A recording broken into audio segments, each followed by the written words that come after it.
Welcome to the On Your Mind podcast, where we believe mental illness can be temporary and transformative. Stay tuned for innovative, effective tools from experts in the field of mental health. Hosted by Timothy J. Hayes, psychologist. This podcast aims to change the narrative around mental illness. Move from a place of fear to a place of hope and solutions. Here on Your Mind.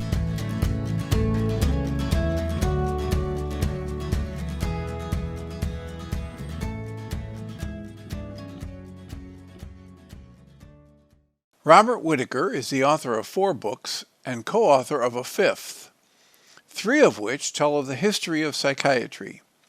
In 2010, his book Anatomy of an Epidemic, Magic Bullets, Psychiatric Drugs, and the Astonishing Rise of Mental Illness won the U.S. Investigative Reporters and Editors Book Award for Best Investigative Journalism.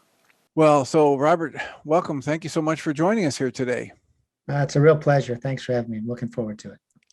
I was hoping you could start us off by telling us how you got into this work and what drives your passion for it. Sure. Try to keep that story short.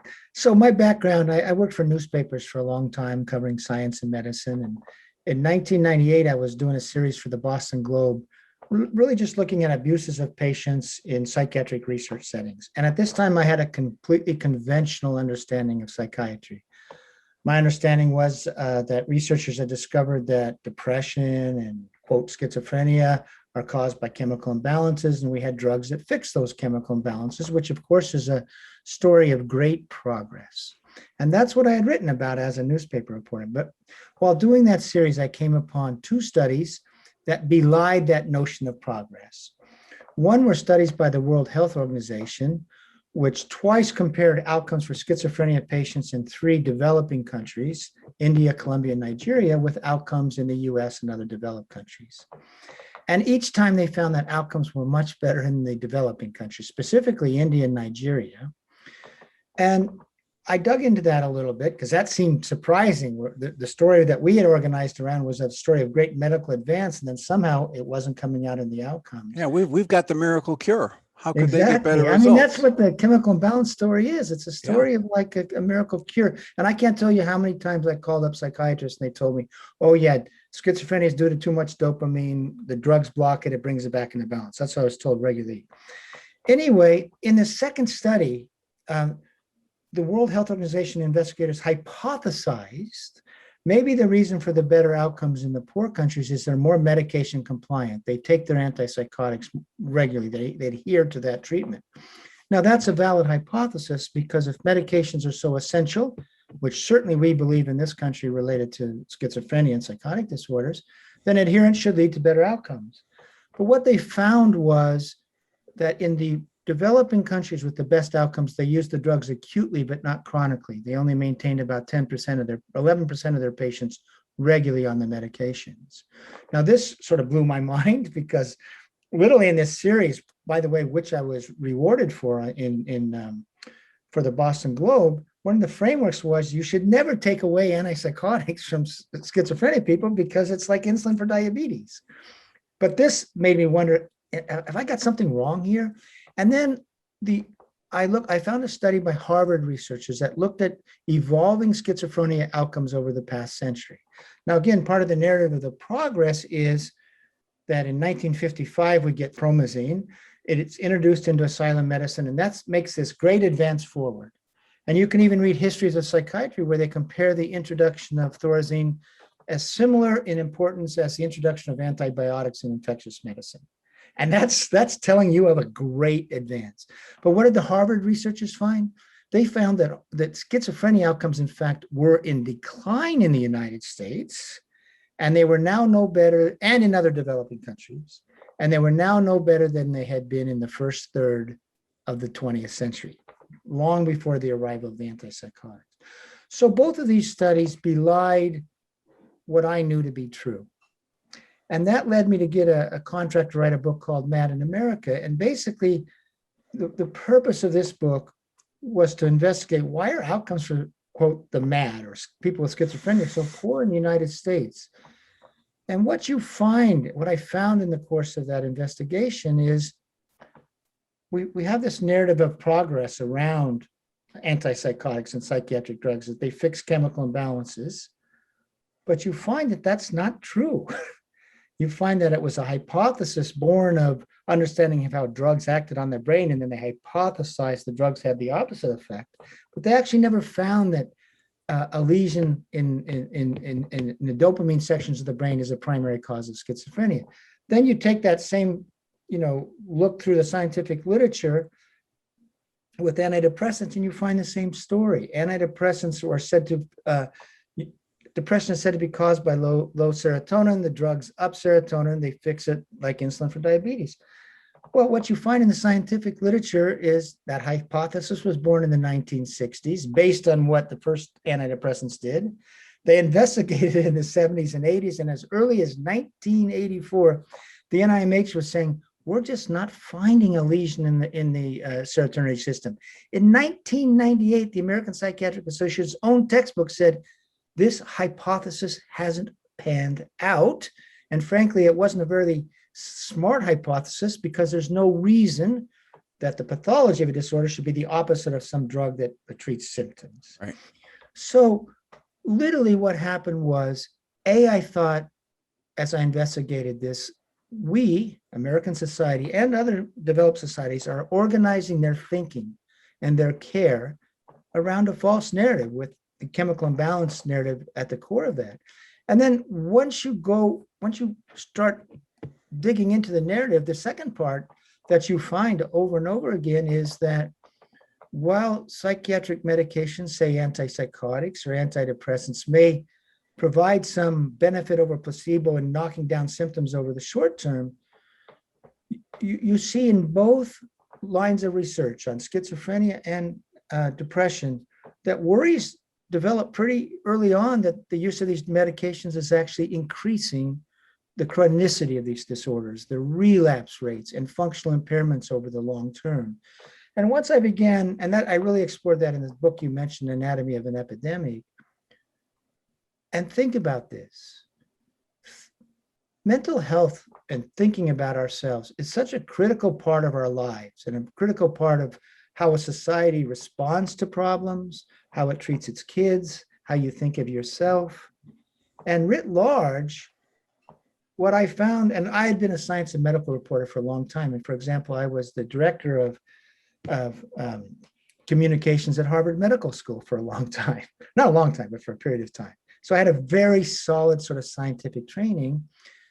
And we have a situation here where we as a society have organized ourselves around what I call a false narrative of science, and it is doing great harm. You can see the harm in the rising burden of mental illness among our kids, among our adults. We have early death problems, more people on disability. So that's the reason I got into this, and that's the reason for my passion, because I think this storytelling of a false narrative has had a great impact on our lives and a negative impact. And to have good science and good treatment, you have to organize your thinking around whatever science is telling you and what people with lived experience are telling you too. They need to be heard from as well. Well, and that's one of the things that struck me in your book when you were talking about how our societal narrative has really been the driving force for what we tolerate and allow. And as you are talking about treating the quote mad, the people who are mad from the 1700s forward, as the narrative changes, the money that's available for the treatment facilities, the nature of treatment facilities that are made available is changing as well. And, I was shocked by the information you have about eugenics and how powerful that was here in the United States before that misguided concept was adopted by the Germans and the concentration camps. But it's the same thing. We had abandoned people who had mental health issues and chosen to view them as a burden on society or on high society, and then the money dried up. And they literally would call people with, in mental hospitals, psychiatric disorders, or just sometimes just odd people who were put in hospitals, a burden on the population. Exactly. And that was the words they used. And really what, under the eugenics ideas that took hold around the turn of the century, around 1900, well, of course, we got forced sterilization, but we also got the sense they need to be segregated in mental hospitals so they don't spread their bad genes. So what you see is discharge rates for first episode, quote, psychotic patients prior to the eugenics era weren't bad. Like you'd see 65, 70% being discharged. But once you get eugenic ideas, the idea is to keep them there at least through the breeding years. And discharge rates go down, and we start saying, oh, this is why these disorders are chronic. But that actually was the policy. And by the way, we, as you say, we were the first country to adopt eugenic ideas into legislative policies. From 1945 to 55, after eugenics became a discredited, idea, look at discharge rates in America's mental hospitals for that decade. After you leave this idea we should segregate them, discharge rates for first episode psychotics are 65, 70%.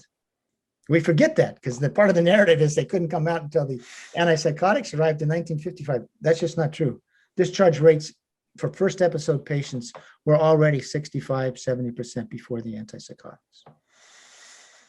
And it's clear, your work and others have pointed out that when you put people on medications, it dramatically increases the probability that they'll have numerous relapses or be chronic or need to be on those medications forever, because they create physiological change patterns in the brain as the brain is trying to reach its homeostasis.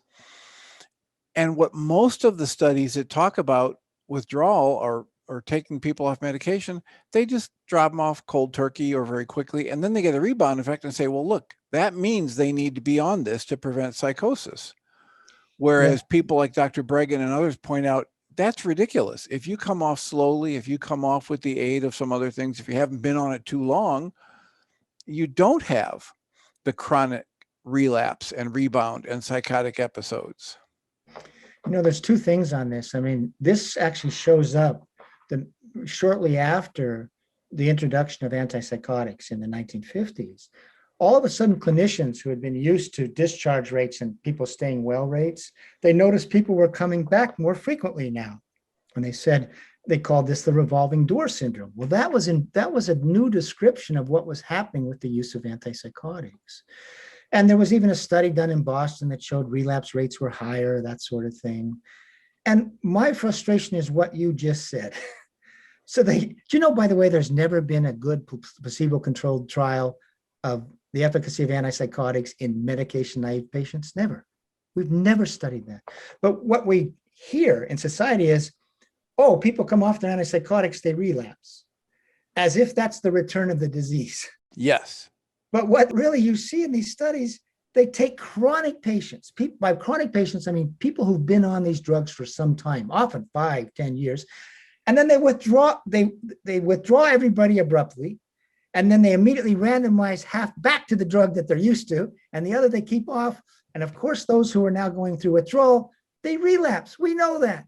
But it's not the return of the disease. It's a medication withdrawal effect for the very reason you said. Their brains have been changed by being on the drug. And the frustration is everybody knows this. It's a charade to keep on doing this. Well, and you talk about compassionate care and the Quakers. And of course, a lot of people might be tempted to just toss that off. It was so long ago and there was no way to really study it. But then you talk about Mosher and Soteria. Can you tell us a little bit about that study and what that? Yeah, and by the way, Soteria is really coming back now. Israel's really beginning to embrace this approach to treating psychosis. So under the Quakers, and they start doing this in the late 1796, I think they opened their first retreat in York, England. And the Quakers had this thought. At the time, there were all these madhouses in the UK where the people thrown in there were chained up and mistreated, that sort of thing. The Quakers said this: we don't know what causes madness, but we do know this: they're brethren. They're not the other, they're brethren. And as brethren and as children of God, they have a natural capacity to recover their sanity. that's a possibility, okay? And if not, we have a moral obligation to provide a good shelter, good food, and a kind environment. So they open their York retreat, and if you can read descriptions of it, of course, they're not using medical treatments. They want to create a new environment. They think nature is healing. They think kindness is healing. They're not using medical doctors. No, they're not using, it's not a medical approach. That's part of the thing. They don't want the mad doctors in there. And what you find, and they actually kept quite good records, you found, especially with the first episode people, the people nearly coming, the overwhelming majority got better with time. And there was exercise, good food. So the Quakers' treatment involved exercise, good food, walks in nature. The idea is they would dine together. They'd have a glass of porter. They'd do art. They might even, and they would, write. They'd read. They'd have a glass of porter in the afternoon, and they kept good records. And what you find was with first episode people who hadn't been long time in madhouses or something, the overwhelming percentage got better, okay, and discharged and didn't come back. Now that sort of so-called moral therapy then was, adopted by Quakers in the United States. Some of the first asylums, like McLean Hospital, was initially a moral therapy asylum. There was ones in Philadelphia, Hartford, et cetera. And they reported good results with first episode patients. The best long-term study came out of Worcester Asylum. And with first episode patients, something like 65% were discharged and never came back within the course of 30 years. Now that's much better outcomes than we get to today. And by the way, if you look at their historians who've gone back and look at their case descriptions, these people were seriously disturbed going into the hospitals that time. Anyway, we could talk about what happened, but that gets eventually discredited. And the reason it gets discredited is because we build these big asylums and communities, public asylums, and they start putting people with Alzheimer's in there, in-stage syphilis, and the discharge rates go down. And then eugenics comes along. Anyway, in the 1970s, Loren Mosher, who was then head of schizophrenia studies at the NIMH, said to himself, we're not getting good results with our new form of care. People are revolving, going back into the hospitals. Let's try and see if environmental care can produce better outcomes. And so he set up an experiment where mostly newly diagnosed people with psychosis would either be treated, randomized to the hospital, or randomized to a home in the San Francisco area where others would just be with them. They'd cook together, they'd socialize together. There was no intention really on knocking out the crazy ideas. The idea was, in these environments, people who might be very afraid of others would learn to be with others, learn to cook, and that this would help with that environment, without doctors, by the way, that was part of Loren's idea, the psychosis would begin to abate. So in this study, those treated with soteria, they had the same diminishment of psychotic symptoms over the short term than those treated conventionally in the hospital, okay? That was the 6. And in terms of use of antipsychotics, it went like this. They tried not to give it immediately, because one of the ideas was people, in order to get through this crisis and respond to this crisis, they need to be able to mount emotional responses. That's part of a resilience and a healing process. And the drugs, of course, very much block emotional responses. Right. So this is one of the purposes of it. Now, if people weren't getting better after like a few weeks or 3 weeks, they might give them a low dose of an antipsychotic. And then after a time, they'd see who could come off. And I think at the end of 2 years, something like 40% had never been exposed to antipsychotics. Maybe another 40% had temporarily, and around 20% or something were on the drugs long term. And here's the thing. And this experiment ran for 10 years, 2 houses, was replicated. Their outcomes were better at the end of 2 years. They were more likely to be working, in school, and out of the hospital. So that was an experiment in modern times where a different approach, an environmental approach, an approach that didn't focus on just knocking down symptoms, but really helped people get well, proved to be successful. And what happened? And again, it was run by people who weren't physicians. Yes, they did. So that created a very threatening situation for the physicians who were supposed to be the experts. Exactly. Now, Lauren, of course, was a physician. He was educated at Harvard Medical School, but it earned him enemies for just precisely this reason. Because in essence, he said, we can shift the treatment of, psychotic patients out of the hospital, which is a medical environment, and we don't need doctors. We just need people who can be with others in this time of extreme states. And of course, what happened is he was forced out of the NIMH for that very reason, because it was such a threat. Now, the interesting thing is there were two other studies done at the same time by the NIMH that both found better outcomes for psychotic patients not treated with medications over a longer period of time, both of them. And one of the leaders even said, we have to start, a man named, a psychiatrist named William Carpenter said, we have to worry that these drugs, in fact, are making people more biologically vulnerable to psychosis. That's 1980. Again, and there was actually some research done by out of Canada that came forth with a biological explanation of why that was so. And they said, yes, many patients are developing what we call tardive psychosis, a permanent psychosis. And it was related to the brain's compensatory reaction to the drugs. But then this went against money, it went against the medical personnel, and it gets pushed away. Now, just what's frustrating, and then we'll go up to what's happening with soteria. The best long-term outcome study that has been done in the modern time is done by Thomas Job and Martin Harrow out of the University of Illinois. Starting in the late 70s, early 80s, they recruit 200 it's mostly young patients, either first or second episode, from two hospitals, one private, one public. Everyone's treated conventionally in the hospital with drugs. Then they're discharged, and Harrow and Job it's a naturalistic study. They're just going to follow them up at 2, 4.5, 7.5, 10, 15, and 20 years. At each follow-up, they're going to look at, are they symptomatic? Are they working? Are they socializing? And are they using medications? Now, their hypothesis was that those who choose to stop taking their medications will do real poorly. Well, they found exactly the opposite, and they've now published 7 or 8 papers. They found that the long-term recovery rates for those who took themselves off medication was 6 times higher than for those who were medication compliant and stayed on the drugs. And by the way, they also found this. By year 2, a number of people diagnosed with schizophrenia had taken themselves off medication, but they were still psychotic, as were the people on the drugs, by the way. What did they see over the next 2.5 years? So this is a longer course than what you see in a 6-week trial. They saw that they became stable. By the end of 4.5 years, something only like 10% were actively psychotic. But here's the interesting thing is, these people that stopped taking drugs left care. What Harrow and Job did is they had the brilliance to follow them into the community and find out how they were doing. And by the way, those who got stable off meds, almost no one relapsed over the rest of that study. So that completely belies the idea that the medications reduce the risk of relapse.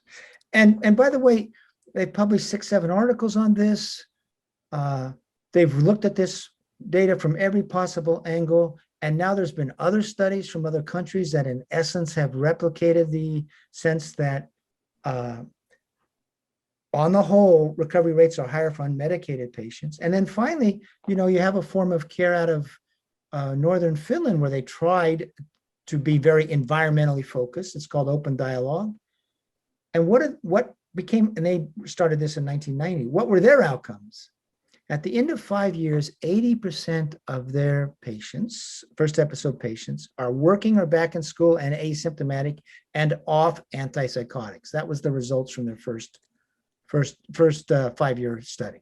80%. 80%. Now that seems so high, but I just want to say, in the decade before the arrival of antipsychotics, you would see cohort studies that said, at the end of 3 to 5 years, anywhere from 65 to 80% would be living in the community, and there was no social service. In other words, they had to be working and that sort of thing. So it's sort of a reflection of some of the outcomes we were seeing before the arrival of antipsychotics. And finally, going back to soteria, there is a revival of this approach in a little bit in the United States, but particularly in Israel. They have a number of soteria houses opening up with the idea of being with people, and they seem to be flourishing. I was flipping through here as you were wrapping up there, your epilogue, which is looking at some lessons that can be learned from, the masterful presentation you've done of the data, of the history. And one of the things that is so critical that you've mentioned a couple times here is actually talking to the people who receive the services as though they're human beings and they've got an experience that's valid, and that the feedback from that experience might inform care. Well, if you're into that model of eugenics and you're thinking these are inferior beings to begin with, then there's no reason to ask them how they liked it or if they felt it was good. But when you look at people who've been in psychiatric hospital care in the allopathic model, which is medicate, medicate, medicate, and restrain, restrain, restrain, and ask them how they liked it, you get a very different picture from the people who were in the Quaker houses or in the Soteria houses. Yeah, absolutely. This is, I think, such an important point. In medicine, we do know that as a general rule, you need to listen to your patients and listen from them and learn from them. But in psychiatry, precisely because so often the patients didn't like these aggressive medical treatments, which really had the purpose of silencing them and quieting them, they often rejected treatments, including antipsychotics. In fact, it was the introduction of antipsychotics that really helped create a psychiatric survivor movement in the 1970s. So how did psychiatry respond to people being released saying, we hate these drugs? They make us feel like zombies. We can't have real lives. They said, these people lack insight into their illness and they don't know they're sick. So they adopted as a primary sort of mode of care, not listening to their patients. Exactly. And that's just a prescription for bad outcomes and bad medicine. And I just want to add one thing to what you just said here is, how do we conceive of people who are having let's say a psychotic episode, a manic episode, or any of these sort of extreme states? Are they like us or are they the other? Are they abnormal or are they just in the spectrum of what human beings are? And in alternatives, starting with the Quakers, there's no effort to say, here's the abnormal people and here's the normal people. It's like, hey, human beings are, our minds are a difficult place. They go to crazy places and we don't really know why these things happen, but they are brethren. And if you start with that, you get a whole different form of care as opposed to they're the other, we need to be afraid of them, they're violent and all this sort of thing. So this conception is so critical, I think, to everything that follows.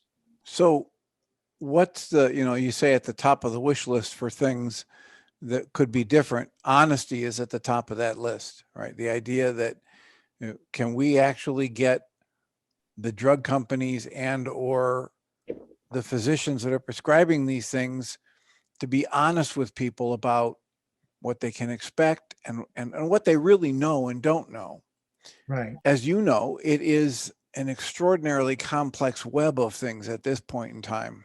The Zyprexa papers, the billions of dollars that are at stake that are funneled into marketing directly to the doctors, or, the kind of, I don't know what kind of negative words I should use, the idea of the abuse, in my personal opinion, the abuse of letting drug companies market directly to patients.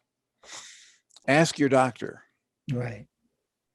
And what your doctor going to tell you, because your doctor has been trained in the system that was funded by the drug companies to begin with. Right. So what can you tell us about the movements that are going? I know you're somewhat connected to people and you have some connections. The person introduced me to you who works with, like the Survivor Network or, consumer advocacy. What is your awareness of how it's moving? You say it is changing and the Soteria's coming back in, did you say in Israel and in the US? Israel, and there's some Soteria houses in the US popping up. And the open dialogue therapy that was promoted in Northern Finland is becoming quite popular in countries. And there's something called the Hearing Voices Network that's really growing here and elsewhere. here's what's happening. That old narrative really has collapsed, even among those within that narrative.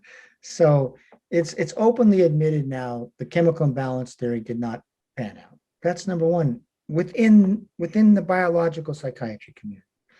Two, for a long time we heard that these are discrete illnesses of the brain, they're biological disorders.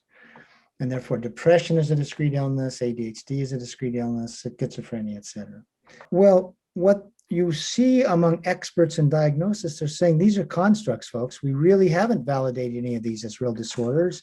And for example, Stephen Hyman, talking about the DSM, the Diagnostic and Statistical Manual, said it's a book of horrors or something to that effect. And then, an Anatomy of an Epidemic did help this. There is increasing look at the long-term outcomes, and no one has been able to say that they're good. So that whole story of medical progress has actually, within the scientific community, collapsed. Now, when you have one narrative collapse, it opens up the possibility for a paradigm shift, a rethinking. And I think that's where we're at. And here's two examples of how this is bubbling up. The UN Special Rapporteur for Health, Danius Purus, he recently left.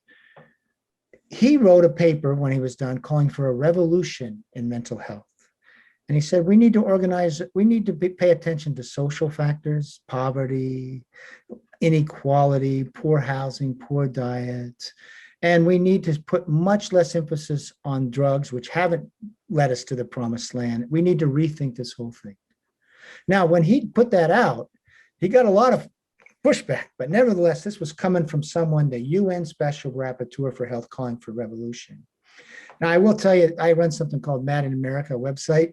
We even had people from our staff that were contributing to his sort of drafts, because he really appreciated, I think, how we were both deconstructing the existing science and pointing to other possibilities. Second, just last week, the World Health Organization, the World Health Organization put out a big study, a big analysis document calling for a paradigm shift, as well, a paradigm shift in mental health along the same lines. They even quoted Danius Purus, and they said, we got to have more soterias, we got to have less emphasis on meds. We need to consider social factors. We need to have human rights factors. We got to stop forcing people into treatment and locking them up. So here you have two big bodies saying what's been working, what's been told to us isn't really true. It's not working, and we need something different. So that is really opening up possibilities like soteria is even sort of being embraced by the Ministry of Health. Now, how about in Norway? Norway, the Minister of Health, ordered all of its 4 health districts, it has a national health service, but there's sort of 4 providers, to start providing medication-free treatment to psychiatric patients for those who want it.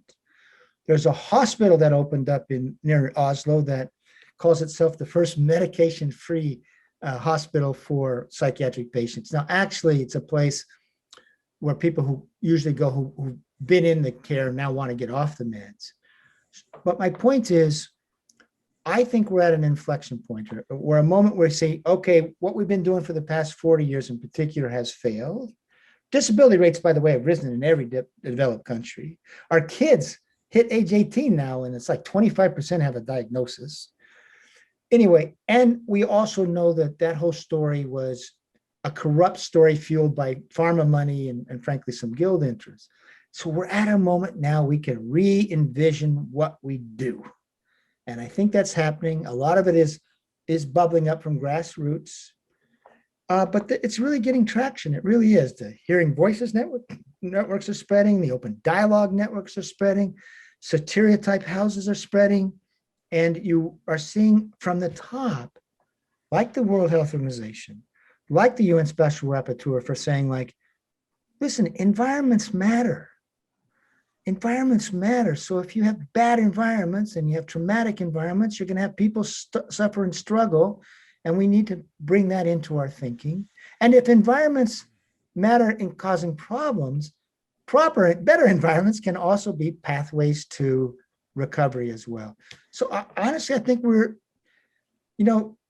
are a lot of guild interests. There are a lot of financial interests that don't want to hear any of this. But there is a growing movement for wholesale change. And by the way, the public isn't happy with that sort of medication, that disease model of care either. They want something different. And they want it different for their children too, because that's been a disaster. So that's where I think we're at. I think we're at for a possible rethinking, a reconceptualization away from this disease model, away from the medical model, to what the World Health Organization said. We need a human rights model, and part of human rights is, right to shelter, right to food, and that sort of thing.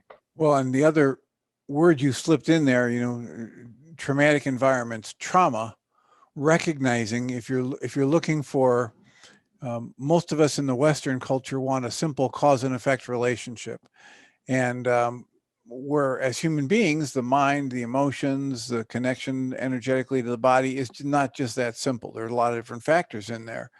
But more and more people are recognizing, whether they're trained in integrative medicine or functional medicine or holistic approaches, that trauma is one of those really strong complicating factors. And addressing the traumas and the resolution of the effects of past traumas is one of the best ways to get improved outcomes. Right. If you think of a trauma, and by the way, when I was writing Anatomy of an Epidemic, I think I interviewed somewhere between 80 to 100 people, just asked them their stories. And especially those who had a diagnosis of schizophrenia or bipolar, so many of them told of difficult childhoods. I mean, it's just true. They talked about being bullied and not being safe at the home, that sort of thing. So they weren't, as youth, in places that felt safe.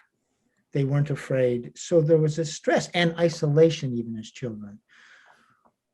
And so I think if we start thinking of this, one of the solutions, in my opinion, to trauma, beyond whatever sort of therapeutic things in terms of addressing that, et cetera, is how can you create non-traumatic environments today for people? Right.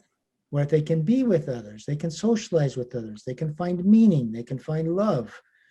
So that conception leads to a whole different understanding of what is possible. Well, and what you're talking about there is so beautifully represented in Gabor Mate's book, In the Realm of Hungry Ghosts, and the harm reduction movement is getting at exactly what you're talking about. Maybe we can't go back and undo all the traumas, but we can help create environments in the present moment that leave people feeling safe and connected and a part of community and having a sense of worth and meaning in life, right? We all need meaning in life. I mean, we need everything you just said, having a sense of warmth and worth and that sort of thing. But think about how different that is from a disease model that says to people, you're abnormal and you're going to be abnormal. You have an abnormal brain and you're going to be abnormal for the rest of your life. Good luck, take the drug. Now, which story, let's say you're struggling, depression, mania, whatever it might be. Which narrative do you want to be greeted with? Which one do you want to try to inhabit as you go forward with your life? The one that's got some hope. Exactly. I mean, it's so simple in a way. I mean, we all know that hope is central to, recovery from a lot of medical disorders, to be honest with you, a lot of disorders. Yeah. And to me, it's very heartening to continue to interview people like you and then other practitioners who are willing to go the extra mile and get trained in functional medicine after they get their regular medical degree or in integrative approaches. And the hope is that we'll get people as consumers that say, I don't want to go to somebody who isn't willing to work with me and ask me how I like what we're doing. Right? If I'm going to go to somebody who's going to view me as defective and lesser than them, and somebody who can't make decisions about his or her own life, then I'm going to get a whole different outcome than if I find somebody who's willing to work with me. Yeah, I think there is a rising tide of that approach among people who come as patients or come seeking help, that they want to have agency, they want to be listened to. If you talk to people who are frustrated or have done poorly with the current disease model, medical model, one of the things they always talk about is they didn't care about me. They didn't listen to me. They never even asked me what my problem was. Or if they ask you, do you want this medication? And then you say no, then they go and get a court order to be able to force it on you anyway. Yeah, exactly. But I think as part of this change, there is a groundswell among ordinary folks for something different. Well, I appreciate that. I think that your books, both of them, have contributed to that. I greatly appreciate your willingness to take the time to talk to us here today. Is there something that we haven't even touched on yet that you'd want to put in here before we wrap up? Well, I guess real quickly, I do run this website called madinamerica.com that is devoted to sort of rethinking psychiatry. And one of the things that we do is we try to feature stories of people with lived experience. We cover the science, we have resources, et cetera, but we regularly, every week, we have a story from someone with lived experience. And the point is to bring that into the societal discussion. So I'd say to your listeners, if you have experiences that you'd like to if you share, to make your story known, write us, and we're looking for stories of people with lived experience. It's always been an essential, almost central part of what we do. Wonderful. Well, I appreciate your time more than you'll know, and I look forward to the next book you might happen to write. Okay, if I can just find some time. Anyway, thank you very much for having me. It's been a real pleasure. Thanks. Thank you. Robert Whitaker is the author of 4 books and co-author of a 5th, 3 of which tell of the history of psychiatry. In 2010, his book, Anatomy of an Epidemic, Magic Bullets, Psychiatric Drugs, and the Astonishing Rise of Mental Illness, won the U.S. Investigative Reporters and Editors Book Award for Best Investigative Journalism. Prior to writing books, he worked as a science reporter at the Albany Times-Union newspaper in New York for a number of years. He is a founder of madinamerica.com, a website that features research, news, and blogs by an international group of writers interested in rethinking psychiatry. You've been listening to the On Your Mind podcast, offered by Journey's Dream, where we support people through mental health challenges to a place of true and lasting well-being. If you love our show, we invite you to visit onyourmindpodcast.org to join the conversation, access the show notes, and discover our helpful resources. Thank you for listening.